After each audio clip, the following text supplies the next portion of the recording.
কত ঝড় সয়ে মাটি যে পাথর হয়, সেই পাথর চিরে সুখেরই নদী বয়।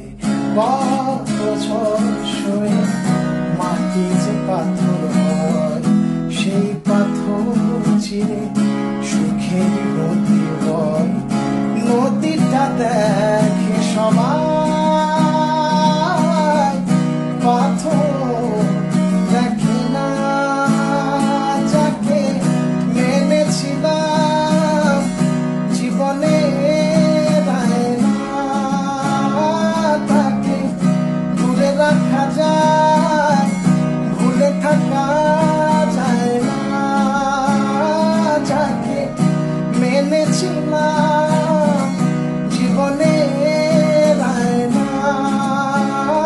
তাকে দূরে রাখা যায়, ভুলে থাকা